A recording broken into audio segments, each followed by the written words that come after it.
Assalamualaikum warahmatullahi wabarakatuh. Waalaikumsalam warahmatullahi wabarakatuh. Alhamdulillah, hari ini kita bersama dengan Pak Huri.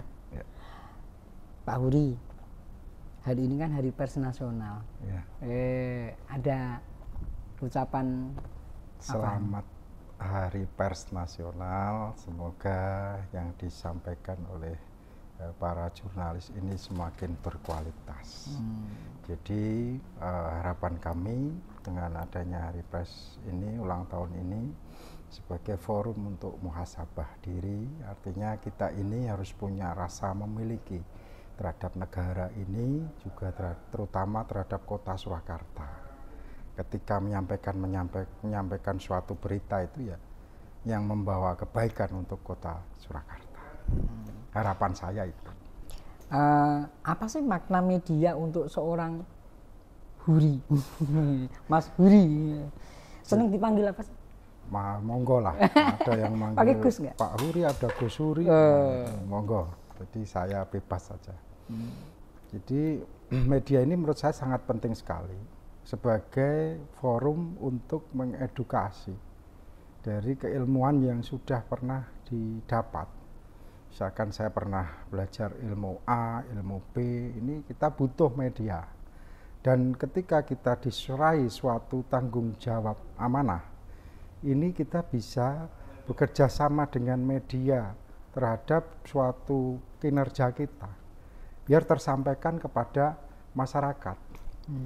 Jadi, Pak Huri sebagai ketua NU, apa sih yang Pak Huri lakukan? Tidak hanya pas ada event-event saja, tapi kita bekerja terutama menjawab kebutuhan masyarakat, menjawab permasalahan. Ini sebaiknya ada blow up media yang itu bisa tersampaikan kepada masyarakat luas.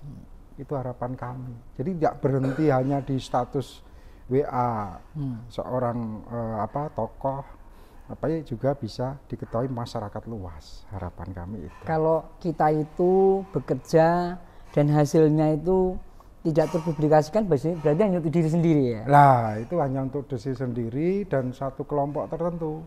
Padahal harapan dari dua organ yang saya pimpin ini kan harusnya tersampaikan di seluruh lapisan masyarakat, terutama di kota Surakarta, karena kewilayahan. Jadi baik NU maupun FKUB ini kewilayahan, masing-masing kota punya. Agar nanti sesuatu yang terjadi ini bisa menginspirasi. Betul. Dan menjadi referensi kegiatan berikutnya. Iya, luar biasa. Harapan kami itu. Pak Huri hari ini kemana aja? Saya ini tadi kan sebenarnya Harpetnas ya, Hari Kejepit Nasional. Tetapi ternyata saya kaget, jam 8:30 lihat jadwal itu, jam 9 ada agenda Praraker Gema FKUB, Gerakan Muda FKUB, di sekretariat bersama pemerintah kota itu. Akhirnya ya sudah, saya komitmen, saya langsung mandi, saya terus berangkat ke sana, saya pimpin rapat bersama anak-anak muda ini, apa yang menjadi garapan mereka untuk dirakerkan nanti, dan apa yang menjadi garapan kita bersama secara kolaborasi. Nah, ini kita sampaikan indeks-indeks apa saja tentang indeks kota toleran, itu nanti yang akan dijawab oleh adik-adik dan juga dari FKUB Sepuh ini untuk berkolaborasi selama 1 tahun dari Januari sampai Desember. Ngomongnya adalah time schedule. Ya. Bagaimana sih penjenengan mencatat agenda-agenda dalam bulan ini, besok dan sebagainya, gimana sih? Saya punya sekretaris pribadi. Weh, aku ya orang duwe. Istri saya. Jadi ketika saya dapat undangan atau ada agenda apa, langsung saya lempar ke WA istri saya. Saya punya whiteboard di rumah, istri saya menulis. Nah, itu yang menjadi reminder saya ketika saya duduk di situ, saya berpikir untuk apa yang harus saya lakukan, sekalian saya melihat whiteboard saya, di situ ada jadwal saya. Nah, sehingga saya tidak mungkin terlupakan satu jadwal pun. Kadang juga sespri saya ini yang mengingatkan istri saya itu. Nggak manfaatkan Google Calendar? Ya, sebenarnya dulu saya pernah memanfaatkan itu. Ternyata kadang lebih efektif ini, karena saya pasti bertemu dengan istri saya. Oh, komunikasi. Setiap hari, ya. Tinggu modus ketemu bojone. Oh, bojone kok cek modus bae. Pak Huri, kemana tadi? Saya ke Sekber ya, terus habis itu? Habis itu saya memang ada agenda sebenarnya hari ini habis Jumatan survei lokasi untuk raker FKUB Sepuh atau FKUB kota di Tawangmangu untuk agenda tanggal 27-28 Desember. Februari. Cuman ini tadi saya undur karena melihat kreditnya lalu lintas traffic jamnya di Tawangmangu saya undur nanti hari Selasa. Karena libur panjang. Iya, karena long weekend. Ya, Tawangmangu ini sudah mulai macet, Pak. Betul. Jadi yang banyak ke sana mungkin siap-siap aja rodo gelo ya. Mungkin pengembangannya sebenarnya ke Kemuning ya. Iya, itu pun juga sudah mulai di pertigaan pemecahan antara Kemuning ke Tawangmangu itu pasti kredit di situ. Pasar Karangpandan itu. Mulai frustasi saya. Iya, butuhkan kesabaran lah. Pak Huri, kan tadi dari Lawean ya dalam ya? Iya. Sampai sini, macet nggak? Saya macet di daerah Geladak. Geladak? Ya, karena mungkin kan ini baru ada perayaan Imlek ya. Nah, ini yang memang kita beri ruang sejak awal. Semua agama ini punya hak yang sama untuk berekspresi setiap hari raya, hari besarnya agama tersebut. Pak Huri ini kan seorang pemimpin organisasi agama, tapi kenapa kok sama agama lain juga seperti itu? Nah, saya kan kalau di NU itu homogen, khusus umat Islam yang moderat. Nah, tapi di FKUB ini kan heterogen. Saya memimpin 6 agama dan 1 penghayat kepercayaan. Makanya itu juga salah satu garapan saya. Itu. Gimana kesannya dengan pemasangan lampion, terus sehingga jadi malah kunjungan wisata? Ya. Gimana pendapatnya? Ya kami bahagia dan bangga. Harusnya Solo ya seperti itu. Solo itu menjadi destinasi wisata, tidak hanya masyarakat ya bisa dinikmati masyarakat Solo saja, tetapi juga dari berbagai kota. Pantesan Solo disebut kota toleran. Betul. Kenapa sih kok bisa disebut sampai sebegitunya? Solo. Apakah juga yang lainnya tidak bisa seperti itu? Enggak, masing-masing kota ini berlomba-lomba untuk mendapatkan peringkat kota toleran atau indeks kota toleran. Nah, ini biasanya ada 10 besar kota toleran seluruh Indonesia. Nah, Solo itu dulu 2021 ranking 38 se-Indonesia. Terus di 22 kemarin itu ranking 9. Terus di 2023 ini ranking 4. Lah niki kita mengalami kemunduran di 2024 ini kita menjadi ranking 10. Tetapi kemarin kita evaluasi panjang lebar, kami FKUB bersama Kesbangpol, ini memang kebijakan-kebijakan yang sudah kita dinilai oleh Setara Institut itu tidak bisa dinilai lagi di tahun berikutnya. Artinya kita butuh kreasi dan inovasi untuk misalkan perda tentang toleransi itu harus kita make over, kita inovasi lagi perda apa yang belum kita buat itu menyangkut kebijakan pemerintah. Terus juga inklusinya pemerintah Solo sebagai kota inklusi bagaimana. Terus ini tindakan-tindakan intoleran ini itu akan berpengaruh. Nah kemarin sempat ada tindakan sebenarnya bukan intoleran sebenarnya kalau kita menyikapinya secara positif itu sebenarnya tindakan protes dari warga. Ada rumah biasa ya dialih fungsi sebagai sekolah minggu untuk umat Kristiani. Nah mungkin dari teman-teman Muslim ini protes izinnya wes enak dia hanya menempelkan spanduk, habis itu mereka lepas juga, bukan tindakan penyegelan. Dan itu bukan gereja terus disegel, enggak. Nah, tetapi ketika berita ini tidak tersampaikan secara utuh, akhirnya tersimpulkan oleh jurnalis-jurnalis berdasarkan ada komoditas orang-orang politik mungkin ya. Nah, itu membuat ada judul juga yang terjadi tindakan intoleransi penyegelan 2 gereja di Banyuanyar. Padahal di Banyuanyar itu belum ada gereja sampai hari ini. Nah akhirnya apa? Ketika kami waktu peristiwa itu terjadi, kami masih studi komparasi di Bekasi sama Bandung. Akhirnya saya menggelar rapat darurat, terus kita datang sehari setelah itu langsung kita lakukan audiensi. Jadi mereka kita panggil yang kelompok umat Islam sama yang dari pihak gereja GKJ Nusuan sama KUIB kelompok umat Islam Banyuanyar. Kita panggil satu-satu, setelah itu kita pertemukan. Akhirnya apa? Dari dua belah pihak kita mediatori, ini mereka bersepakat untuk patuh pada regulasi, mengurus izinnya. Kalau izin itu sudah terpenuhi, KUIB atau kelompok umat Islam Banyuanyar ini selesai. Nah, ini juga sanggup untuk mengurus izin itu. Yang berhak mengeluarkan izin siapa? Kementerian Agama dari tingkat kota. Nah, sudah Kemenak juga kita panggil, akhirnya selesai, Pak. Oke. Bukan tindakan intoleransi, hanya bentuk protes karena miskomunikasi. Kalau itu diselesaikan secara internal, diserahkan pada kita yang punya domain itu, yang nggak akan terjadi gejolak dan berita sampai nasional yang akhirnya menurunkan nilai dari 4 ke 10. Tetapi kami besok tanggal 27-28 ini mengadakan raker. Ini kami sudah menyusun beberapa program kerja yang insya Allah bisa meningkatkan atau mengembalikan minimal di angka 4 atau di 3 besar. Saya optimis karena separuh keberhasilan adalah keyakinan. Itu memang ngukurnya setiap tahun ya? Setiap tahun. Jadi misalkan nanti diumumkan 2025 berarti dari Januari 2024 sampai Desember. Oh, 1 tahun. Iya. Pak, kan kalau kita lihat fenomena di depan balai kota sampai Pasan Gede itu kan, kalau sekarang loh ya, ini saya pikir berbeda dengan tahun-tahun yang dulu.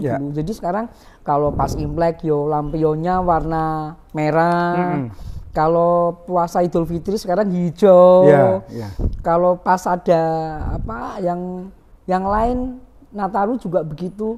Nah, artinya apa ini, Pak? Nah, inilah bentuk kebijakan pemerintah dengan didukung FKUB memberi ruang kepada semua agama. Inilah kebijakan pemerintah yang inklusif, gitu loh. Tidak ada diskriminatif terhadap salah satu agama. Kalau dulu ada simbolisasi agama lain, sudah terjadi demo.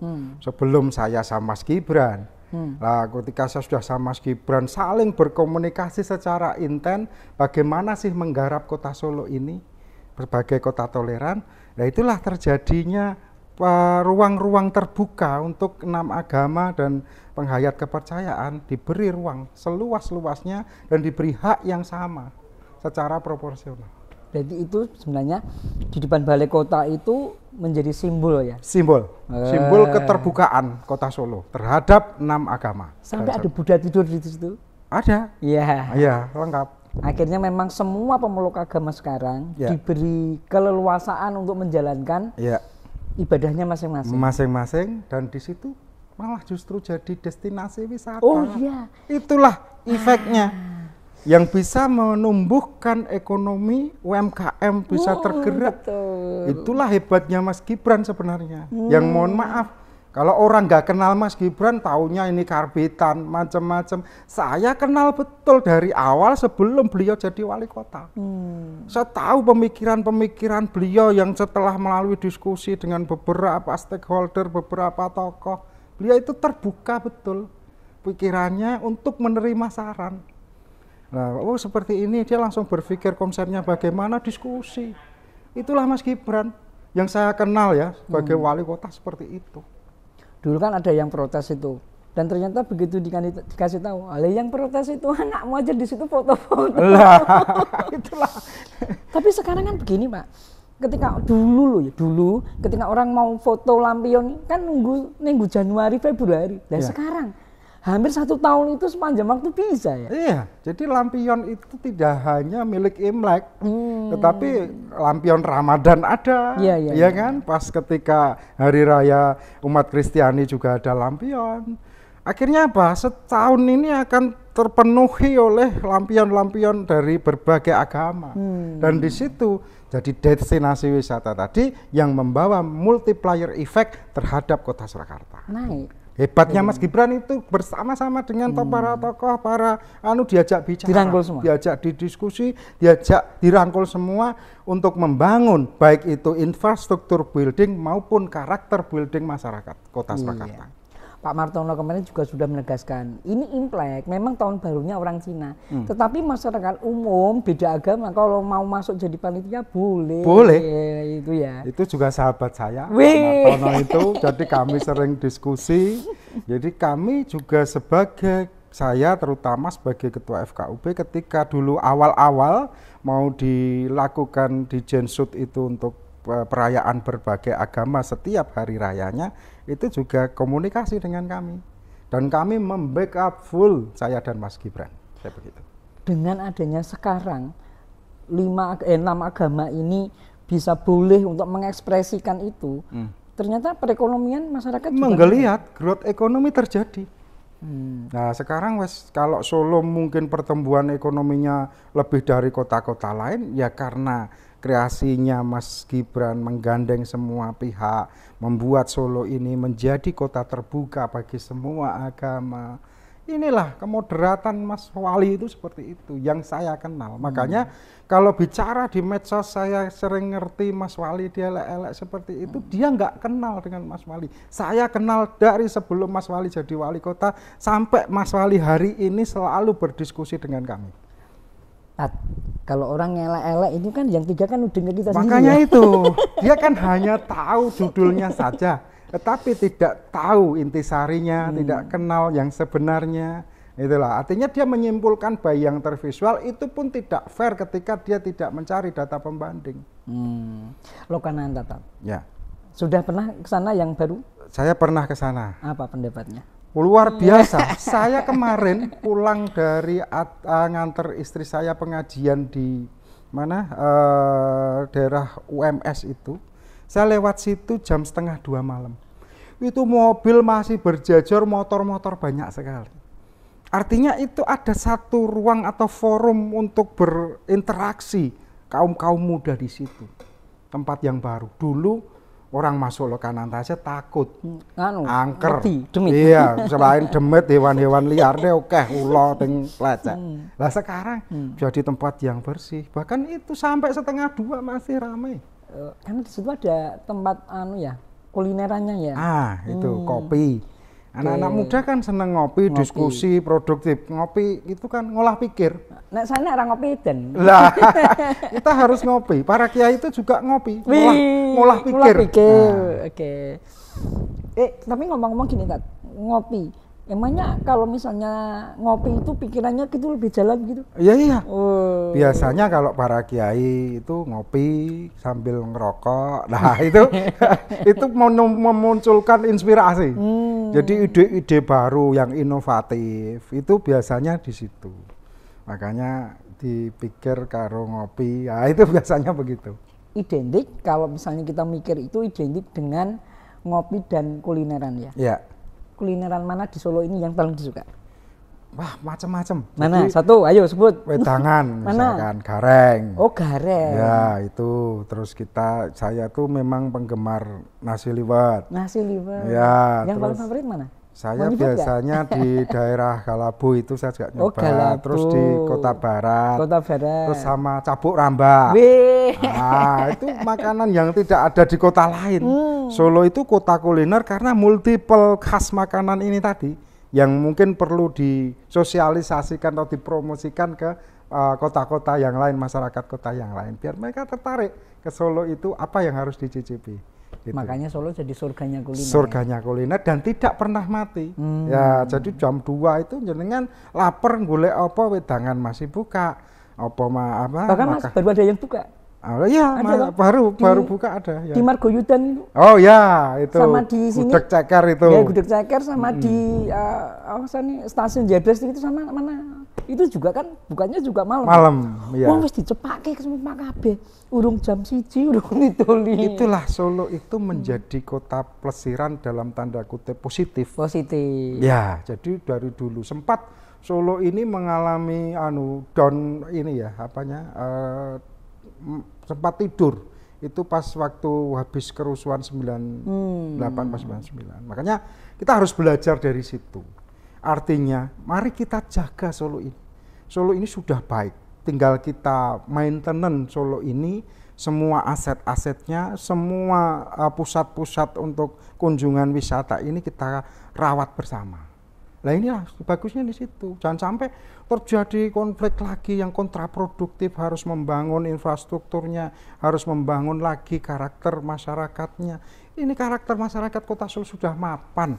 Dan Solo menjadi kota kunjungan jam berapapun arep golek panganan apa keluwen ya wis tinggal njujuk wae. Kalau cari di googling nasi liwet terdekat udah muncul. Masih 24 jam. 24 jam. Wes enak banget di Solo, di Jongke ada, di ada. Saya itu jemput profesor saya. Ya. Kira-kira jam 12 malam itu. Ya. Baru datang memang. Bang, mangan. Loh kok mangan? Rugi no neng Solo ora kulineran. Ya. Ini jam 12, Prof. Lah jam 12 kan Solo ora masalah. Ternyata begitu nyari dia lebih ngerti. Datang. Iya. Bahkan mungkin sebelum berkunjung ke Solo mereka sudah browsing. Bener. Nah, itu oposisi. Nah, bahkan sekarang ini dulu fenomena soto itu kan makanan yang enak disantap pagi. Sekarang udah enggak. Malam itu yang buka mulai jam 9 ada. Terus sekarang ada muncul lagi di sebelah timur alun-alun utara. Wah, itu sudah kuliner macam-macam dari nggih, sapi spesialis sapi, terus ini ada apa? Bakaran-bakaran macam-macam. Lengkap sekali. Dan saya kemarin mencoba ke situ, Pak. Wah, luar biasa sekali. Anak-anak muda semua yang mengelola, yang datang customernya juga anak-anak muda semua, sesuai segmennya. Nah, itu loh. Jadi hidup betul Solo hari ini. Saya appreciate betul kepada Mas Wali. Bendung Bengawan Solo. Ya. Pernah datang? Pernah. Oke, apa pendapatnya? Lah, kemarin itu saya kan lewat di ini, Pak. Di mana? Di Timur Telkom. Timur Telkom. Saya itu sebagai masyarakat Solo baru tahu ternyata ada kapal-kapalan itu. Tetapi kemarin ada sedikit kurang pencahayaan. Ya remang-remang. Lah, ini yang perlu kita perbaiki bersama. Nanti kita akan mencoba untuk berkomunikasi dengan Dinas Pariwisata. Jangan sampai itu hanya karena event saja. Masih Pak Aryo ya? Ya, masih Pak Aryo. Itu sahabat saya. Nah, itu nanti sekarang saya itu tidak ada jarak dengan siapapun. Sehingga saya ada apa-apa, ayo Pak Aryo wedangan, ayo Pak Indrati wedangan. Lah begitu. Jadi nggak bisa Solo ini dipimpin oleh kaum feodal. Saklek, nggak dekat dengan orang-orang yang lain. Harus kita mengeluarkan, harus inklusif, bukan eksklusif. Apalagi otoriter ya. Ya, otoriter sudah nggak jalan. Jadi, karena sejarahnya ditolak pasca kemerdekaan itu kaum feodalisme di Solo. Jadi kalau di Bendung Bengawan Solo itu kan sekarang fungsinya ganda, Dinggo wisata juga bisa, dinggo piknik juga bisa, ada kapalnya. Kemarin kan Unisri juga pada saat mahasiswa baru itu melepaskan ikan 10.000 ikan di sana. Nah, ternyata kan efeknya bagus. Ini kira-kira ke depan ada pembenahan apa lagi kira-kira yang lebih baik? Nah itu perlu ditingkatkan lagi. Jadi kadang kan persentase bibit yang disebar itu kan kadang ada yang ketut arus, ada yang stay. Nah menurut saya secara berkala itu harus dilakukan. Kemarin saya sudah dihubungi sama teman yang punya kolam di daerah Janti, Delanggu, Delanggu sama Janti. Lah itu Pak Kiai kami mau tebar bibit nanti yang nebar ke jenengan. Nah terus saya minta, saya nggak mau sekali tebar, saya begitu. Tapi saya juga kan akan menyiapkan untuk itu Kak, sungai-sungai itu biar bisa jadi destinasi pemancing. Nggak harus ke Wonogiri, nggak harus ke Waduk Kedungombo. Nah mereka di kotanya sendiri bisa jadi pemancing di situ, nggak jauh-jauh. Sekaligus itu menjadi pengendali banjir. Betul, betul sekali. Kalau sungai itu bersih, pendangkalannya diatasi, itu saya yakin kok nggak ada banjir. Karena potensi di kota Solo kan banjir. Itu yang harus kita pikirkan bersama. Terus yang kedua potensi pohon tumbang. Nah tentunya pohon-pohon ini harus dirawat betul. Ketika musim kemarau, mau musim penghujan atau menjelang musim penghujan itu ini harus dikurangi apa namanya dahan-dahannya, biar Jadi nanti rubuh tidak ya? ketika akar ini lemah karena apa air hujan, karena tanahnya labil karena air hujan, ini tidak berat ke sana kemari sehingga tidak tumbang. Keraton, Pak Uri. Ya. Jadi sekarang kan kemarin juga habis Jumenengan yang ke 101 Pak ya? Ya. Jumenengan. Gimana nih keraton berfungsi sebagai destinasi wisata di Kota Solo? Ini harapan kami, harapan kami. Saya kemarin studi komparasi ke Turki akhir tahun 2022. Kok nggak ajak saya? Saya ngajak jenengan tak hubungi nggak bisa. Karena kita waktu itu belum dekat. Nah itu saya ke sana sama BIK Mabes Polri. Saya di sana untuk mencari data tentang sejarah kekhilafan Utsmani yang ada korelasi dengan utusan Wali Songo di Nusantara. Saya diskusi dengan ahli-ahli agama, sejarah, akademisi di sana. Nah, akhirnya yang ada di sini sejarah, yang ada di sini dan sana match. Gitu loh. Jadi memang dulu utusan pertama Wali Songo itu dari sana, dari Sultan Muhammad I. Nah, setelah itu sekalian saya nyambi untuk sinau di Turki itu. Nah, di Turki itu macam-macam ya yang dia lakukan untuk wisata. Jenengan ngerti, kuliner di sana itu jam-jaman, Pak. 1 jam dia ya harus 1 jam keluar. Karena sudah ditunggu. Lah, karena apa? Destinasi wisata di sana tuh internasional. Jadi ketika ada orang berkunjung, wisatawan berkunjung, ya 1 jam harus diganti wisatawan yang lain. Setiap hari seperti itu. Nah itu sebenarnya bisa diadopsi juga di kota Solo ini dengan wisata-wisata yang sudah digali potensinya. Untuk itulah di keraton, di sana bekas-bekas kerajaan yang ada di Turki ini dibuat terbuka untuk kunjungan wisata. Cuman ada beberapa ruangan yang dikaca, tidak boleh kita masuk. Nah, misalkan kayak di Keraton Kasunanan, Mangkunegaran, ini ada ruang-ruang khusus, di situ dikaca aja, orang bisa melihatnya hanya dari luar. Nah, tetapi keraton secara keseluruhan kita bisa masuk, bisa diakses masuk. Karena sekarang keraton ini bukan penguasa politik, tetapi penguasa adat dan budaya.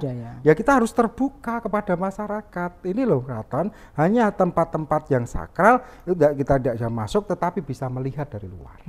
Harus begitu. Gitu loh. Nah ini sudah terjadi di era Mas Gibran, sudah ada kesepakatan dengan dua keraton sepakat untuk inklusif. Nah akhirnya ada revitalisasi. Dimulai dari Mangkunegaran, terus kemarin ini mulai di Kasunanan, mulai direvitalisasi alun-alunnya dulu, nanti sampai masuk ke sana. Eman-eman itu. Karena ketika nanti keraton ini sudah terbuka, dia sebagai pelestari adat dan budaya, sekaligus juga ada income yang bisa untuk merawat keraton itu. Ya kan, bangunan-bangunannya ini kan harus dirawat. Dan itu juga menumbuhkan perekonomian sekali lagi. Pasti di sekitarnya pasti akan terdampak positif. Jadi UMKM-nya di sekitar tumbuh. Terus selain nanti utamanya berkunjung ke keraton, tetapi nanti ada roadmap Solo ada penghasil blangkon, ada penghasil sangkar burung, ada penghasil ini. Lah, itu mereka bisa mampir ke sana. Akan tumbuh pastilah. Inilah mengelola Kota Solo, harus paham tentang Kota Solo. Nggak bisa, segala hal, karena kita tidak bisa menggarap Solo ini hanya, atau masyarakat Solo ini hanya dengan mengandalkan APBD atau APBN. Harus ada kerjasama dengan pihak-pihak swasta. Termasuk Masjid Syekh Yazid. Termasuk Syekh Yazid itu luar biasa destinasi wisatanya di situ. Ini kemudian menjadi Islamic Center. Ya, ini sedang kita upayakan karena saya juga alhamdulillah sebagai salah satu pengurus. Iya, saya lihat itu wirawiri metu. Dikira satpam ya? Enggak lah, mosok satpam. Lah itu ini sedang di sebelah baratnya. Ini sudah ada kesepakatan dengan TNI AD dan sudah ditukar guling. Oh iya, itu tukar guling kemana itu? Itu di daerah sana, Palur kayaknya. Wah iya. Jadi kemana itu kan, kalau nggak salah apa itu gudang. Dan Bekang. Nah itu sudah kemarin waktu Kasat Jenderal Dudung itu. Nah, karena saya senang sholatnya di situ. Oh alah. Kan kalau dari sini kan minggir penak itu. Iya. Dan tempat musholanya di situ itu paling dekat kemana-mana kan. Iya. Nah tapi sekarang ada masjid saja. Iya. Nah apa sih menurut Pak Uri daya tariknya bisa kemudian orang dari manapun datang?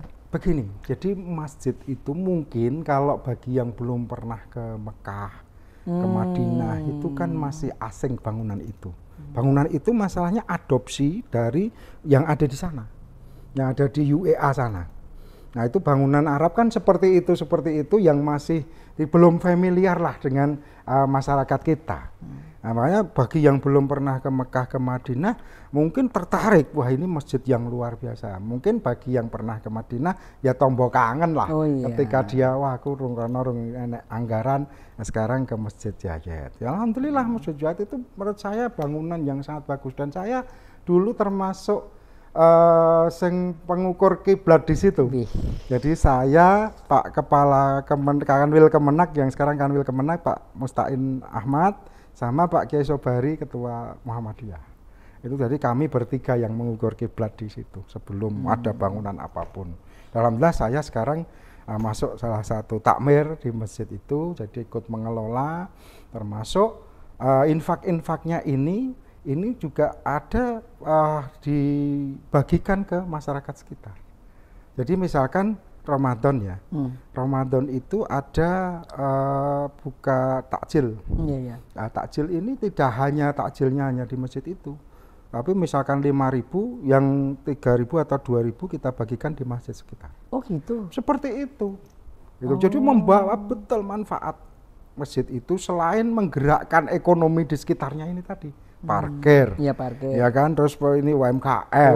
Oleh-oleh ini macam-macam udah, transportasi. Iya kan? Sekarang orang mau dodolan ngopo ning kono payu. Dodolan kupluk, Iya. Ya Allah. Yang sebelumnya enggak ada ya? Enggak ada. Ojek aja payu. Oh iya. Dari penurunan di bis ya kan, parkiran bis ngojek ke situ. Dan itu sudah disepakati. Tarifnya tidak memberatkan. Tuh. Parkirnya juga kita kontrol, jangan sampai memberatkan wisatawan ini.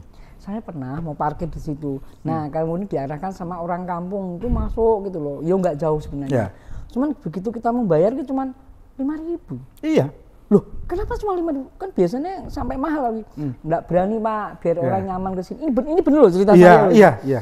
Dan ternyata Disub juga berperan. Iya. Nah, jadi, sampai dijaga sebegitunya ya? Ya, jadi dulu memang awal-awal biasa adjustment ya, penyesuaian itu. Waktu itu mungkin masyarakat sekitar ini masih euforia. Berarti sekali tapi dapat banyak. Tetapi akhirnya mereka sadar, ya nanti mereka langsung ambil mobil 30. Besok nggak ada kunjungan, mereka rugi sendiri. Iya. Nah, kita menyadarkannya seperti itu dari tim takmir bersama Disub dan kepolisian. Jadi kita sadarkan masyarakat. Sampai mobilnya Mas Gibran taruh sana juga. Oh ya, waktu itu pernah karena ada kasus. Karena ya itulah reaktifnya Mas Gibran. Bukan pemimpin kok reaktif, enggak harus begitu. Jadi ketika ada isu apapun, dia langsung turun, simbolisasinya mobilnya di situ. Berarti dinas-dinas yang terkait harus menyelesaikan secepat mungkin. Itu yang saya kenal Mas Gibran seperti itu. Jadi dia nggak mau masalah berlarut-larut demikian rupa sehingga menjadi lama dan nanti malah justru kontraproduktif terhadap aset-aset yang sudah dia bangun hari ini. Ya luar biasa. Landmark flyover Joglo. Ya. Walaupun belum jadi. Ya. Tapi kan sekarang sudah banyak yang muter itu sehingga jadi viral. Iya. Kira-kira nanti bagaimana ini? Saya malah begini, itu nanti nek jadi destinasi wisata, itu malah jadi macet meneh aku ngono. Tetapi alhamdulillah mungkin masyarakat Solo ini kan sudah sadar bahwa ini nek potensi kemacetan ya mereka akan mudah untuk diberitahu, dikandani lah ibaratnya. Ya foto-foto seperlunya saja dan sebagainya. Tapi itu bagus sekali karena pusat kemacetan yang utama itu ada di situ. Ya. karena kereta api itu tadi. Dari luar kota, maaf kalau saya sebut mungkin dari kabupaten lain ya kayaknya. Dari Purwodadi dan sebagainya. Itu adalah simpang favorit ya. Iya, itu. Dan itu intensitas keretanya kan cukup cukup padat di situ. Sehingga kalau buka tutup ini kemacetan yang kereta yang pertama tadi belum selesai, ditambah kereta kedua tambah lagi. Makanya itu salah satu solusi yang luar biasa menurut saya. Dan nanti akan dibuat simpang joglo. Betul.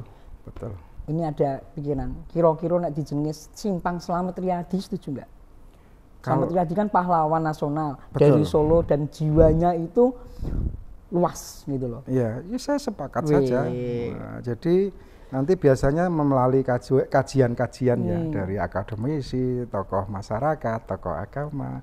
Ini biasanya direjak rembukan sama Mas Wali kok. Nah, itulah hebatnya Mas Wali. Jadi dia itu nggak pernah apa-apa dilakukan secara otoriter, tidak melihat atau meminta masukan dari para tokoh, tidak. Tidak mentang-mentang ya? Enggak mentang-mentang, walaupun dia anak presiden sebenarnya dia kan mau melakukan apapun bisa. Tapi itulah Mas Gibran karakter aslinya, dia itu nguang ke uang. Nah itulah. Termasuk kemarin ketika non sewu maaf, bukan masalah apa-apa, digeruduk gitu loh. Ya. Dan kemudian dia juga menemui, saya itu miris tuh, ternyata dia dengan entengnya gitu. Ya, bagus itu, saya apresiat itu. Jadi ya kalau ada orang demo ataupun protes ataupun pengen menyampaikan aspirasi, ya ditemui seperti itu. Iki Solo, nggak mungkin teman-teman itu ditemui mau berbuat anarkis, tidak mungkin, karena karakter orang Timur nggak seperti itu. Itu filosofi Jawa ya, dipangku mati ya. Pangku mati. Nah, termasuk itu, demo yang sebelumnya juga ya. Iya. Sampai yang demo orang mudeng itu. Iya. Demo apa? Lah nggak tahu itu ada siapa yang nyuruh, kita juga nggak tahu. Tapi harapan kami tokoh-tokoh ini, marilah kita punya sense of belonging ya terhadap kota Surakarta atau rasa memiliki. Handar beni. Dan itu di breakdown ke yang jenengan bina ini, umat maupun masyarakat ini yang jenengan sebagai panutan. Bukan malah justru memprovokasi umat atau warga untuk berbuat yang tidak atau yang kontraproduktif terhadap kota Surakarta. Pak Huri, saya mau bandingkan antara sama bapaknya aja deh, Mas Gibran sama Pak Joko Widodo ketika memerintah. Bedanya kira-kira apa? Cuma stylenya mungkin, style sesuai usia ya. Jadi Pak Jokowi itu memang dekat dengan siapapun ya sama, mungkin kan begitu. Cuman gaya bahasanya mungkin beda ya. Jadi Mas Gibran ya gaya bahasa kekinian lah, ya alami seperti itu gitu loh dengan bahasa. Tapi beliau sama yang lebih sepuh itu beliau aja betul. Itu dia mau cium tangan. Oh iya. Kita lihat di media banyak. Iya, gitu. Itulah Mas Gibran seperti itu. Jadi image Mas Gibran, saya nggak dulu sebelum proses ya, kalau dia masih kuliah wajar. Tetapi setelah saya kenal beliau sebelum jadi wali kota itu sudah sedemikian rupa beliau andap asornya kepada tokoh yang lebih sepuh. Bahkan kalau sama saya itu beliau malah pun Pak Kulo tak mereka kadang begitu. Saya tuh sebenarnya kan beliau sebagai wali kota, saya yang ke wali kota ke kantor. Tapi beliau dengan adabnya seperti itu. Sampai kami itu kadang sungkan sendiri sama Mas Gibran. Ketemu dimanapun itu ya saling begini, seperti itu. Terus ada apa-apa juga kita diajak berembuk, berdiskusi, bagaimana bisa suatu keputusan itu memiliki risiko terkecil. Itulah hebatnya Mas Gibran itu seperti itu. Seorang pemimpin harus bisa mengambil keputusan dengan risiko terkecil dan membawa kemanfaatan yang luas. Berani. Saya pernah jadi narasumber bareng beliau, dan ketika dia mau maju ke panggung itu, dia membungkukkan, ngopo aku, ternyata saya pikir orang lain itu, aku. Nah, iya, itulah. Jadi beliau itu tidak memandang selama itu dia langsung gitu. Anda pasarnya begitu, luar biasa sekali Mas Gibran itu. Dan saya melihat penyelesaian masalahnya ini ya, yang beda dengan bapaknya ya. Kalau Pak Jokowi kan tidak meninggalkan mobil seperti itu. Artinya apa? Itu simbolisasi. Saya hadir di situ, saya tahu permasalahan itu, dan dinas-dinas terkait yang bisa menyelesaikan itu ya harus segera bergerak biar masalah itu tidak meluas dan kontraproduktif terhadap masyarakat ataupun kota Solo. Saya itu pernah mengadakan salah satu festival di Solo, tempatnya juga di Loji Gandrung. Pesan yang saya ingat tuh gini, nek ulung siap ojo dipaksake Mas. Yeah. Ini nek siap tak dukung. Iya, yeah, Memang beliau memang seperti itu. Iya. Jadi beliau itu ya melihat dari ini ya, usulan, misalkan usulan itu baik dan kira-kira mampu terukur untuk dieksekusi, ya segera. Tapi kalau belum terukur untuk dieksekusi, ya dipersiapkan dulu secara matang. Nah, artinya di balik layar ini harus matang dulu, ketika keluar sudah menjadi keputusan yang berdampak untuk masyarakat, berdampak positif untuk masyarakat. Minggu ini eskalasinya mulai panas. Iya. Apa nih yang harus dilakukan warga Solo? Saya kira panas dan tidak tergantung elitnya ya, menurut saya. Nah, elit itu harus bisa mendinginkan suasana di dalam suatu perbedaan. Ketika kita berbeda, tetapi saling menghormati dan bicara tentang visi dan misi, bukan bicara tentang pribadi-pribadi, saya yakin akan di breakdown ke tengah-tengah masyarakat atau ke tingkat grassroots atau akar rumput juga akan adem. Berarti kuncinya adalah? Kuncinya itu. Jadi harus bisa meredam, bicara tentang calonnya ke depan arep ngopo. Ngono lho. Orang bicara ngelek-elek uang ngapain? Gini lagi ya? Ya. Berarti kalau biar kita mulia. Sebagai tokoh kalau seperti itu downgrade dia. Wes. Kalau seorang tokoh tidak seperti itu, dia akan bicaranya jauh ke depan. Visine apa, komisine apa, kan begitu. Masing-masing terus tidak melasuki masalah orang lain, gitu loh. Itulah bukan yang dinamakan di dalam politik, bukan politik pijak angkat. Ngidak liyane gen iso mumbul, bukan begitu. Pansos. Tetapi kita harus jadi diri kita sendiri, apa yang akan kita lakukan ke depan, ya kan, dalam menata negara dan sebagainya. Lah, kami mempunyai keprihatinan. Kami tidak bisa mengkondisikan semua tokoh untuk bisa jadi peredam di dalam situasi yang berbeda seperti ini. Eskalasi menjadi naik ke ranah yang agak panas. Kami di tokoh-tokoh agama, tokoh masyarakat ini kami menyeimbangkan masyarakat dengan narasi-narasi positif, ya kan? Ya. Jadi kami pahamkan ke grassroots, udah kita harus menjaga kota ini, menjaga toleransi, menjaga persaudaraan itu lebih utama. Karena apa? Pemilu ini 5 tahunan pasti akan kita alami dan hanya berapa bulan. Jangan sampai karena perbedaan pilihan, perbedaan partai, suami istri tadi pegatan, tonggo tadi congkrah omahe didol pindah desa. Sesuk rampung masalahnya arep tuku meneh wis dadi larang ra iso tuku, selamanya dadi urip ning desa. Lah, kan rugi sendiri. Artinya beberapa pemilu terakhir terutama 1914 ini jadi edukasi yang sangat berharga bagi kita untuk menentukan bagaimana kita cara berpolitik hari ini. Himbauan untuk tanggal 14. Himbauan untuk tanggal 14 yang pertama, jangan golput. Jangan golput. Yang pertama. Ya. Yang kedua, jenengan harus betul-betul memilih sesuai hati nuraninya. Jangan nggak mengarahkan ke satu paslon? Oh tidak, saya tidak mengarahkan. Jadi masing-masing paslon ini adalah tokoh-tokoh terbaik bangsa. Saya nek ngelek-elek sijilan-sijine saya jadi beliau-beliau rung karuan iso. Ya kan fairnya begitu. Nah makanya ini putra-putra terbaik bangsa, mari kita pilih dengan hati nurani dan dengan mindset membandingkan, mengkomparasi apa yang track record yang pernah beliau capai selama mengemban amanah sebelumnya dan moralitasnya bagaimana, integritasnya bagaimana, bisa kita nilai. Misalkan, oh ini dulu mantan gubernur, oh ini kan ada di situ data-data, oh waktu memimpin RPJMD dibandingkan dengan indeks data statistik, oh ini ada stunting, growth ekonomi, kemiskinan, apakah tercapai atau tidak, saya rasa itu bisa dinilai secara intelektual. Apalagi generasi Z sama M, saya yakin itu lebih kritis-kritis lagi, dia akan membuka. Kita ini generasi tengah, nanggung. Di antara generasi sepuh dengan generasi Z sama M gitu. Berarti kita juga harus meredam. Kita yang harus meredam gitu loh. Generasi sepuh mungkin meredamnya dengan doa.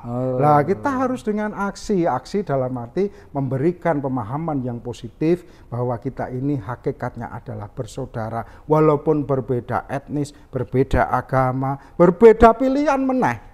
Nggak apa-apa ya? Iya iyalah, kita tetap bersaudara, berangkulan. Ini berbeda, sesuk ada yang terpilih, siapapun yang terpilih sebagai presiden maupun wakil presiden, kita harus menghormati, karena kalau sah secara agama dan negara, berarti hakikatnya itu adalah keputusan Tuhan atau keputusan Allah Subhanahu wa taala. Kita manusia ini hanya bisa berikhtiar. Awake dhewe iso mempengaruhi orang, oh iki sing apik iki sing dipilih ini yang terbaik di antara yang paling baik.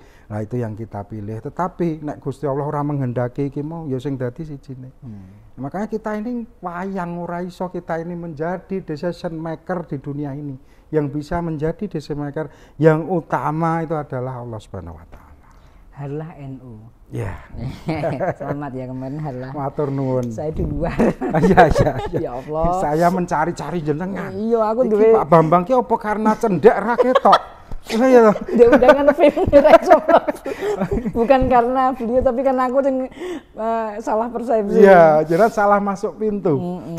Pintu belakang ya. Iya. Apa sih makna sebuah harlah untuk PCNU? Kemarin saya sampaikan di sambutan saya. Jadi angka 101 itu keramat. Wah, medeni toh. Selamat datang abad kedua. Ya kan, kalau Gus Ketum kemarin begitu. Artinya 101 ini simbolisasi mahkota. Jenengan pernah buka itu. Dan itu digital, simbol digital. Iya. 101. Ini mahkota. Artinya Nahdlatul Ulama hari ini mencapai posisi terbaik. Posisi tertinggi hari ini. Nah tinggal kita nanti mempertahankan, karena kita sebagai organisasi terbesar sedunia, ormas Islam terbesar di dunia. Bahkan organisasi bukan hanya Islam, organisasi umum terbesar di dunia.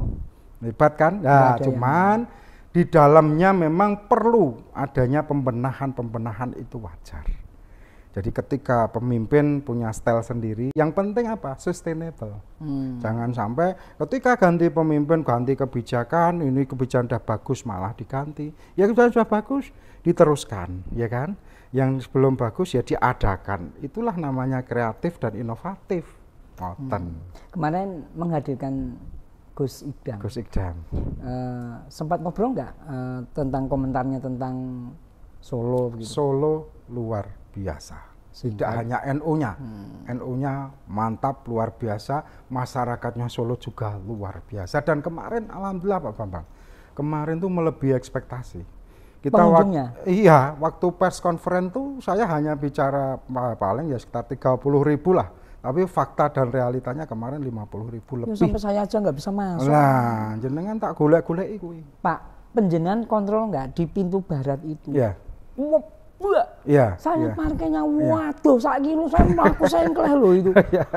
Maksud saya ini jenengan olahragawan ya. Saya gobyo sih. Tapi maksud saya itu menyimpulkan, wow, ternyata ini simbolik yang luar biasa. Iya. Karena benar-benar pintu masuk itu saya udah nggak bisa nembus gitu. Iya. Jadi Solo itu memang dulu ya banyak kapasitas keagamaan yang awam. Nah, mungkin dulu belum tergarap dengan baik. Alhamdulillah di era saya ini, saya betul-betul melakukan audit organisasi, garapan kami apa. Terutama yang bukan homogen, hanya NU kafah itu saya yakin sudah selesai. Itu hanya 30%. Yang 70% ini juga kulturnya NU, tetapi kalau akidah tidak dikuati, kita ini justru nanti akan terpapar akidah-akidah yang mohon maaf dalam tanda kutip agak sedikit intoleran ataupun ekstrim. Makanya kami selama 5 tahun ini hadir di tengah-tengah masyarakat, dekat dengan masyarakat untuk mengetahui apa need and want dari masyarakat itu, kebutuhan keinginannya apa. Dan itulah kita susun program kerja dari tingkat anak ranting ke ranting, naik ke majelis wakil cabang atau kecamatan, naik ke tingkat cabang. Nah itulah yang akan kita muskerkan musyawarah kerja cabang untuk kita breakdown lagi ke bawah, RAB-nya berapa kita eksekusi. Begitu. Apa mungkin sumbangsih organisasi ini untuk Pemkot? Jadi begini, kami ini mempunyai tugas untuk membantu pemerintah di setiap kota, ya kan? Bukan hanya Solo. Bukan hanya Solo, jadi semua kepengurusan di semua kota di Indonesia ada. Bahkan di luar negeri ada namanya PCI, Pengurus Cabang Istimewa.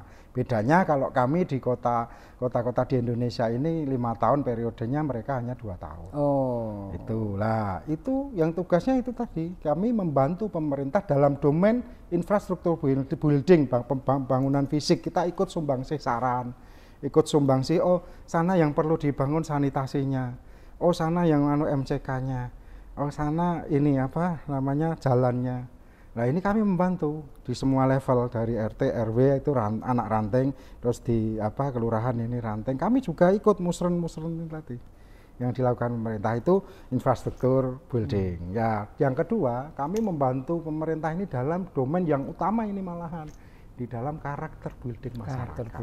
Jadi kalau warnanya masyarakat dalam keagamaan yang moderat, itu pasti tercapai harmonisasi, toleransi dan harmonisasi di kota ini. Nah, hari ini terjadi, gitu loh.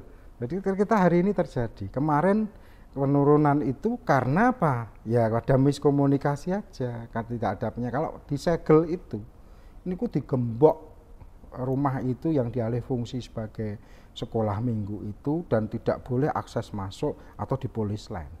Mereka hanya protes, tempel ke, baru anu lagi, terus akhirnya sepakat pada regulasi, selesai. Nah itulah, sebenarnya karakter asli Solo itu tidak seperti itu, apa-apa dirembuk di udara, enggak. Apa-apa diselesaikan secara internal, secara adat. Surasah rame-rame, rampung dewe. Beberapa kali kami menyelesaikan tapi tidak kita blow up. Masalah toa masjid, masalah lawehan kelurahan lawehan arep dinggo Natalan ora oleh. Kita selesaikan banyak sekali. Terus kemarin ada perluasan masjid ini dari Muhammadiyah dengan Al Irsyad, kita selesaikan secara baik-baik, akhirnya clear. Itu kami nggak blow up, gitu loh.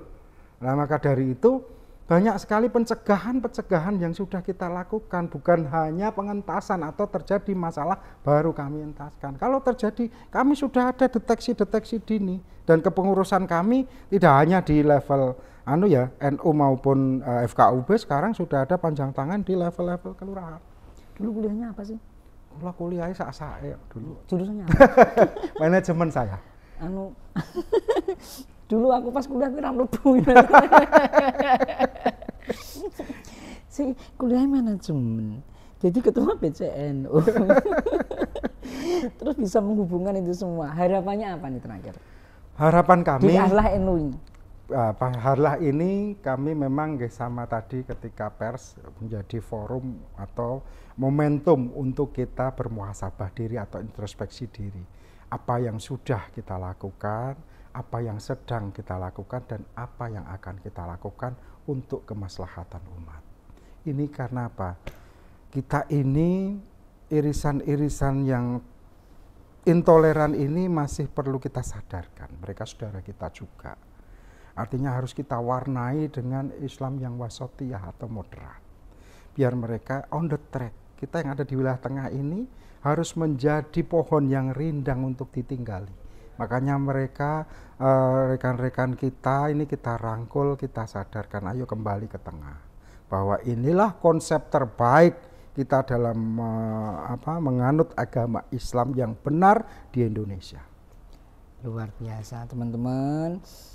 Obrolan kita itu menyejukkan banget, adem ya maknya. Jadi sebenarnya ketika kita itu dalam bergaul di tengah masyarakat mengutamakan ego, jadi kira-kira semproweng.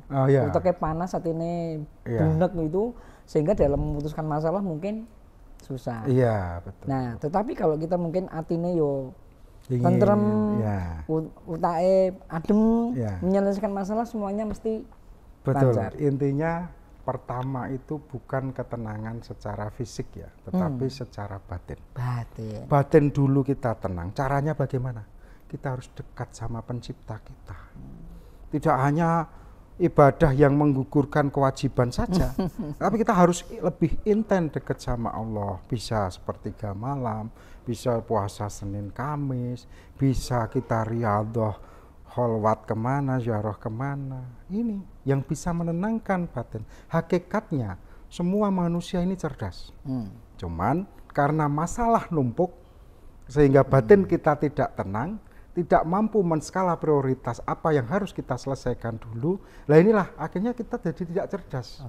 Nah, kita harus mengembalikan itu. Yang pertama, batin kita tenangkan dulu. Dengan kita lebih mendekat intens sama Allah. Itu kalau di wilayah NU, tahapan manusia muslim itu yang pertama mempelajari tentang syariat. Ketakwaan, hukum-hukum macam-macam itu. Lah setelah itu kita harus naik level ke ranah tarekat lebih intens lagi. Kita dekat sama Allah dengan riyadhah, dengan macam-macam tadi, seperti 3 malam, puasa, dan Kamis. Nah itu, wilayah sunnah itu, ora dilakoni ya ora apa-apa. Tetapi dilakoni, kita akan lebih tenang secara batinnya, dan kita akan naik di next level lagi di ranah hakikat. Karena ranah hakikat ini, kita mendudukkan semua kejadian yang terjadi di dunia ini hanya mutlak keputusan Allah, bukan manusia.